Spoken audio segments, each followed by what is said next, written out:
Court में जाने की तैयारी करते हैं और रिजल्ट को खोलने का प्रयास करते हैं। तब से बहुत लंबे समय से उस पर प्रयास जारी है। 2 वकीलों को भी उन्होंने हायर किया है शायद से, और लगभग 3 लाख रुपए का शायद से खर्चा इसमें आ चुका है। और अभी आप परिणाम देख लीजिए, नया साल आ चुका है। वैसे नए साल की बहुत बहुत शुभकामनाएं आप सभी लोगों को। नया साल आपके जीवन में बहुत सारी खुशियां लेके आए।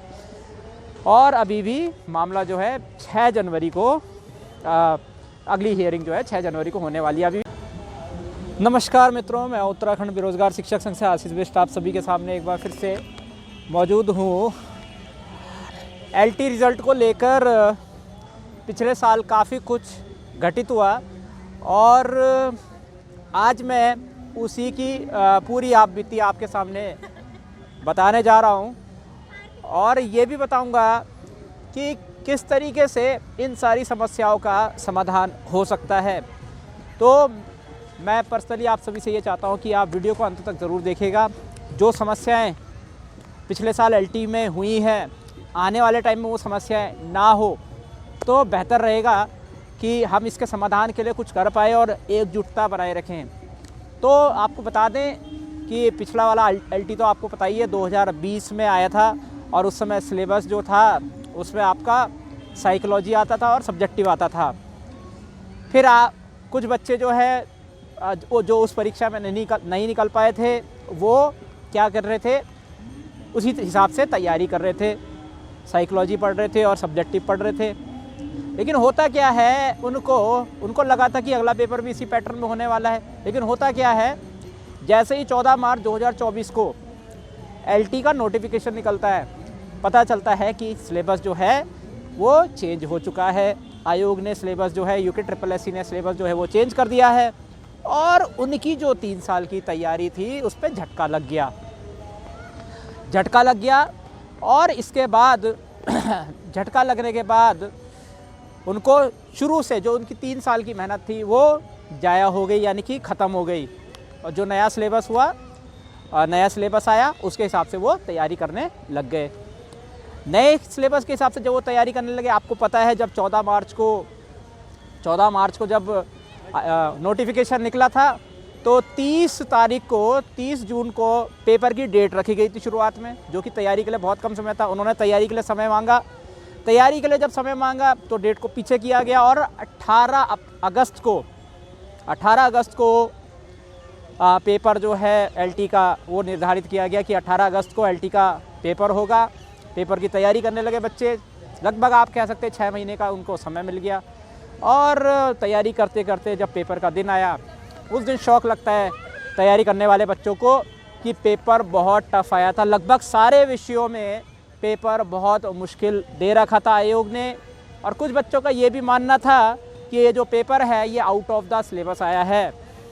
हालांकि आपको बता दें कि जिन बच्चों ने आउट ऑफ द सिलेबस इस चीज़ को कहा, उनका एक नया ग्रुप, व्हाट्सएप ग्रुप बन रखा था और उसमें री एग्ज़ाम की मांग लगातार वो लोग कर रहे थे। लेकिन क्योंकि उनमें से कोई धरातल में काम करने को तैयार नहीं था तो उस मामले को पीछे छोड़ दिया गया और उन्होंने भी कुछ नहीं किया। सिर्फ वो अपना कहते हैं कि वो सिर्फ मुंह से बोल के कह रहे थे कि री एग्ज़ाम कराओ, paper out of the syllabus आया है। लेकिन उनमें से किसी ने धरातल पे काम नहीं किया, किसी ने कोई पत्र नहीं लिखा, किसी ने सरकार को कुछ नहीं लिखा और कोई धरातल में मेहनत करने को आया नहीं। तो वो री एग्ज़ाम का मामला भी जो है वो झुक गया, कह सकते हैं। उस पर किसी ने कोई काम ही नहीं किया तो वो मामला भी झुक गया। कहते हैं ना कि क्या बोलते हैं, लड्डू सबको चाहिए होता है लेकिन घर में बैठे बैठे सबको लड्डू चाहिए होता है। तो वो चीज़ देखने को मिली कि इंसान जो चीज़ चाहता है वो चाहता है कि वो चीज़ उसके पास बिना मेहनत करे अपने आप आ जाए। वो चीज़ री एग्ज़ाम वालों के साथ देखने को मिली और उसके बाद मामला आगे बढ़ा। उसके बाद गेस्ट टीचर एक्स्ट्रा मार्क्स के लिए, जैसा कि आपको पता, कोर्ट चले गए। किसी सीधी भर्ती वाले बच्चे को पता ही नहीं कि भाई गेस्ट टीचर कोर्ट गए हैं। और जब रिज़ल्ट खोलने के लिए जब मेहनत होने लगी कि रिज़ल्ट को जल्द से जल्द खोला जाए, आयोग पे प्रेशर बनाया जा रहा था कुछ बच्चों के द्वारा, तो आयोग का बयान आता है कि वो रिज़ल्ट नहीं खोल सकते हैं क्योंकि गेस्ट टीचर का मामला जो है एक्स्ट्रा मार्क्स को लेकर वो कोर्ट में अधीन है। कोर्ट में अभी चल रहा है, इसीलिए वो रिज़ल्ट इसमें नहीं खोल सकते। नहीं तो आयोग दावे कर रहा था कि रिज़ल्ट इतनी तारीख तक खुल जाएगा, इतनी तारीख तक खुल जाएगा, लेकिन फाइनली उनको लोक अधीनस्थ सेवा चयन आयोग को माफ़ी चाहता हूँ। मैंने इससे पहले अगर लोक सेवा आयोग बोला होगा, मैं माफ़ी चाहता हूँ इसके लिए। जो उत्तराखंड अधीनस्थ सेवा चयन आयोग UKSSC जो दावा कर रहे थे कि रिज़ल्ट इतनी तारीख तक खुल जाएगा, उसकी पोल खुल जाती है और सीधे सीधा वो कहते हैं कि रिज़ल्ट हम अभी खोल नहीं सकते हैं, क्योंकि गेस्ट टीचर अतिरिक्त मार्क्स की मांग को लेकर कोर्ट चले गए हैं और वो मामला अभी कोर्ट में अधीन है। जैसी सीधी भर्ती वाले छात्रों को ये बात पता चलती है, उनको शौक लगता है और वो भी फिर अपने तरीके से उस पर पैसे इकट्ठा करके कोर्ट में जाने की तैयारी करते हैं और रिज़ल्ट को खोलने का प्रयास करते हैं। तब से बहुत लंबे समय से उस पर प्रयास जारी है। 2 वकीलों को भी उन्होंने हायर किया है शायद से, और लगभग 3 लाख रुपए का शायद से खर्चा इसमें आ चुका है। और अभी आप परिणाम देख लीजिए, नया साल आ चुका है। वैसे नए साल की बहुत बहुत शुभकामनाएं आप सभी लोगों को। नया साल आपके जीवन में बहुत सारी खुशियां लेके आए। और अभी भी मामला जो है 6 जनवरी को अगली हियरिंग जो है 6 जनवरी को होने वाली है। अभी भी मामला जो है वो निपटा नहीं है। हालांकि इसके बीच में सरकार पर प्रेशर बनाने के लिए 2 दिन का एक छोटा सा धरना शिक्षा निदेशालय के बाहर दिया गया था और ये माना जा रहा था। इससे पहले 2 दिसंबर को भी आंदोलन हुआ था वहाँ पे, जिस पे कि मांग रखी गई थी सरकार अच्छे से कोर्ट में पैरवी करे और रिज़ल्ट को जल्द से जल्द खोलने का प्रयास करे। लेकिन अभी भी देख लीजिए कि 2 दिसंबर से लेकर लगभग आज 1 जनवरी हो गया, 1 महीना बीतने को आ गया, लेकिन मामला जो है वो अभी भी फंसा पड़ा है। तो अब देखिए, आप सोचिए कितने सारे ग्रुप्स बन रखे हैं। एक सिलेबस में जो परिवर्तन हुआ है उसका समर्थक है, एक ग्रुप उसका है LT के छात्रों का। एक जो पुराना वाला सिलेबस है उसका एक अलग गुट है कि पुराना वाला सिलेबस जो है वैसा होना चाहिए। ये 2 गुट अलग हो गए। फिर एक गुट है, छात्रों का एक गुट है जो LT में री एग्ज़ाम की मांग कर रहा है, जो LT में री एग्ज़ाम की मांग कर रहा है, यानी कि ये आउट ऑफ द सिलेबस आया था, उसका ग्रुप अलग है। एक ग्रुप गेस्ट टीचरों का है जो अतिरिक्त मार्क्स की मांग कर रहा है। एक ग्रुप रिज़ल्ट को लेकर कि रिज़ल्ट जल्दी से उनका, क्योंकि चयन हो रहा होगा तो उसमें रिज़ल्ट को लेकर वो ज़्यादा सक्रिय होंगे, तो एक ग्रुप उनका है। तो इतने सारे जो ग्रुप्स बन रखे हैं और उन ग्रुप्स के बीच में सबका अपना अपना प्राथमिकता है कि इस मांग को पूरा करें, इस मांग को पूरा करें, इस मांग को पूरा करें, इसको करें कि किसको करें। सबके अलग अलग जो ग्रुप्स हैं वो बन रखे हैं और कोई किसी की नहीं सुन रहा है, सबके सब ऐसे ही जारी हैं। अब सीधा आप जो अलग अलग ग्रुप्स के जो बच्चे लोग हैं उनको मेरा सीधा संदेश ये है कि जो 2 धड़ों पे, ये 5 धड़ों पे या 10 धड़ों पे जो आप डिवाइड हो रखे हैं ना, एकजुट हो जाइए, है ना। अब देखो री एग्ज़ाम तो हो नहीं सकता, सीधी बात है, रिज़ल्ट खुलने ही वाला है, आपका मामला तो झुक गया है, तो आप उसमें बैठे रहने से कुछ नहीं होने वाला। अब सबसे पहला ये प्रयास कीजिए कि री एग्ज़ाम तो छोड़िए, अभी रिज़ल्ट खोलने का पहला कोशिश कीजिए। रिज़ल्ट खुलेगा और गेस्ट टीचरों को उसमें वेटेज, हमारी मांग है, ऑब्वियस सी बात है, इसमें नियमावली में है ही नहीं, तो भाई सीधी बात है गेस्ट टीचर को वेटेज ना मिले, इसके लिए एकजुट हो जाइए। हालांकि एकजुट होने की बात कर रहा हूँ, हालांकि अभी आचार संहिता लग रखी है तो आंदोलन तो वैसे भी नहीं हो सकता, तो आंदोलन करने के लिए नहीं बोल रहा, एकजुट होने के बोल रहा हूँ। वार्ता कीजिए एक दूसरे के साथ, सारे ग्रुप्स जो है ये 5-6 जो ग्रुप्स बन रहे, वार्ता कीजिए। एक बात पर सहमत हो जाइए कि रिज़ल्ट, हमें शायद से इस पर सहमति बनाइए कि अभी रिज़ल्ट खुलने पे ज़्यादा बेहतरी है, और रिज़ल्ट खुलेगा जिस दिन, उसके बाद उसमें गेस्ट टीचरों को ऑब्वियस ही बात है उसमें वेटेज नहीं मिलेगा। रिज़ल्ट खुलने के बाद फिर जो आपका अपना जो कार्य है वो आप करते रहिए, है ना। जो भी इसमें आपके अलग अलग ग्रुप्स बन रखे हैं उसके बाद उसमें बात करिए, आपसी सहमति बनाइए। देखो एकजुटता ज़रूरी है छात्रों की, मैं तो यही कह रहा हूँ कि ये सारी जो प्रॉब्लम्स अभी चल रही है ना, ये छात्रों की एकजुटता ना होने की वजह से हो रही है ये। और जब तक हम इस तरीके से अलग अलग हिस्सों में बंटते रहेंगे, पूरा सरकार इसका फ़ायदा उठाएगी, आयोग इसका फ़ायदा उठाएगा।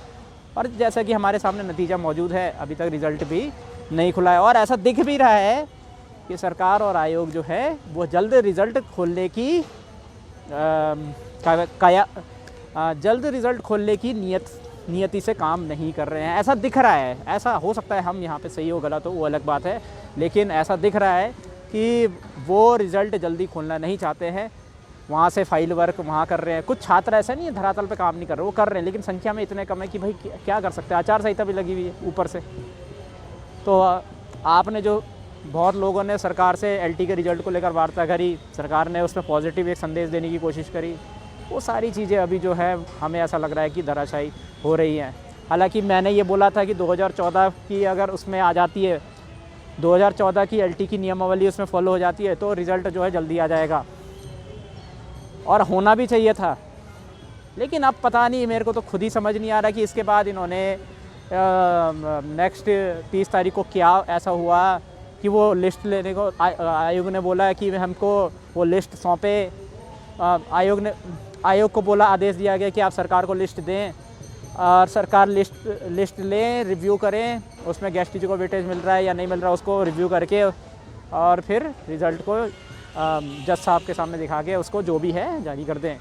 ये होना चाहिए था, बट क्या है, आयोग अब लिस्ट देने को तैयार नहीं है, सरकार लिस्ट लेने को तैयार नहीं है। अब आयोग से अगले उसमें हियरिंग में पूछा जा रहा है कि आप लिस्ट क्यों नहीं दे रहे हैं, इसका जवाब जो है आप 6 तारीख को दीजिए। अब वो 6 तारीख को इसका जवाब देंगे। अगर जवाब कन्विंसिंग होगा या नहीं भी होगा, उसकी अगली डेट भी मुझे लगता है मिल जाएगी, और ऐसा प्रतीत हो रहा है कि मामला जो है वो लंबा जाएगा। आचार संहिता में मजबूर भी हो रखे हैं बच्चे कि वो सिर्फ तमाशा देखने के अलावा और कुछ कर भी नहीं सकते हैं, सिर्फ कोर्ट की हियरिंग को ही देख सकते हैं और दुआ कर सकते हैं कि इसमें शायद अगली हियरिंग में सरकार के जो वकील हैं और बाकी सरकार के जो वकील हैं और बाकी आयोग के जो वकील हैं वो कुछ पॉजिटिव कर दें वहाँ पे। जो अभी तक काम 30 तारीख तक उन्होंने नहीं किया, वो आगे का काम उसमें कर दें, और शायद 5 तारीख तक अगर वो काम हो जाए, रिव्यू हो जाए, सब कुछ हो जाए, तो शायद 6 तारीख को ही डिसीज़न आ जाएगा कि रिज़ल्ट खोल दिया जाए, और 7-8 तारीख को आपको रिज़ल्ट देखने को मिल सकता है। लेकिन ये तभी होगा। अभी इस वक्त हम क्या कर सकते हैं, इस वक्त हम बस इतना कर सकते हैं कि छात्र जो है वो थोड़े से एकजुट हो जाएं और सरकार से रिक्वेस्ट करें, आयोग से रिक्वेस्ट करें कि आप कृपया करके, जब बोला गया है कि लिस्ट भेज दीजिए, तो भेज क्यों नहीं देते हो भैया, रिक्वेस्ट कर दीजिए उनको। इतना ही हो सकता है अभी धरातल में। तो नए वर्ष की आपको बहुत बहुत शुभकामनाएं। और 2 तारीख, 3 तारीख, 4 तारीख, 5 तारीख, इसमें क्या कर सकते हैं, इसमें यही कर सकते हैं कि आयोग से मिलिए, सरकार से मिलिए, और उनको बोलिए कि जल्दी 5 तारीख तक इन चीज़ों को ज़रा समाप्त कीजिए। जो आदेश दिया है 30 तारीख का, उसका पालन कर लीजिए ना। अब जब कोर्ट ने बोल दिया तो आप उनकी जो आदेश उन्होंने आपको दिया है, आप उसको ही पलटने के लिए बोल रहे हैं कि नहीं, हम उस आदेश को नहीं मानेंगे। तो वो ठीक नहीं है ये बात ना। और दूसरी बात है, छात्र जो इतने सारे गुटों में बटे हुए हैं वो ना बटें, यही मेरी आप सभी से रिक्वेस्ट है। और जितना हो सके एकजुटता बनाएं। छात्र एकजुट रहेगा तो सारी समस्याओं का समाधान होगा, और अगली वाली एलटी भर्ती में दुआ करें कि ये सारी प्रॉब्लम्स ना हो। तो जो भी मीटिंग्स होती हैं उस पर आप सीरियसली होके देखा कीजिए कि क्या हो रहा है वहाँ पे, और उसमें सामंजस्य बनाने की कोशिश कीजिए कि हाँ ये बात सही है, और उसमें एकजुटता बनाइए, है ना। तो फिर अगली वाली भर्ती में हो सकता है जो समस्या इस वाली भर्ती में देखने को मिली है, और उससे पिछली वाली भर्ती में भी रिज़ल्ट खोलने को लेकर मामला उसमें भी कोर्ट गया, उस वाली भर्ती में मामला कोर्ट गया, यहाँ भी मामला कोर्ट में जा रखा है।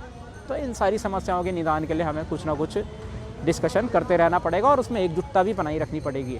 थोड़ा सा अपना स्वार्थ भाव भी छोड़ना पड़ेगा उसमें, अपने स्वार्थ को पीछे रखते हुए जो एकजुट होकर जिस बात पे सहमति बनती है उस बात पे खड़े होने की ज़रूरत है सभी छात्रों को, और उसी बात पे सभी छात्रों को खड़ा होना चाहिए। तो उम्मीद करते हैं कि 6 तारीख तक वो पॉजिटिव संदेश देखने को मिल जाए, और रिज़ल्ट जो है हमें इसी महीने में, और या इसी 13 तारीख से पहले या 10 तारीख से पहले रिज़ल्ट। अगली हियरिंग में उम्मीद करता हूँ हमें पॉजिटिव रहने की ज़रूरत है। क्या पता सरकार वहाँ पे कुछ पॉजिटिव कर दे। आप क्या कर सकते हैं, वही 2 तारीख से 5 तारीख के बीच में एक बार सरकार से मिलने का प्रयास करें और रिक्वेस्ट करें कि कृपया लिस्ट मांगे उनसे, और आयोग को बोलें कि लिस्ट भेजिए, है ना। तो दुआ करते हैं कि 6 तारीख को ये सारी चीज़ें फिनिश हो जाएं। तो मैं उत्तराखंड बेरोजगार शिक्षक संघ से आशीष बिष्ट आप सभी से अनुमति लेता हूँ। जय भारत, जय उत्तराखंड।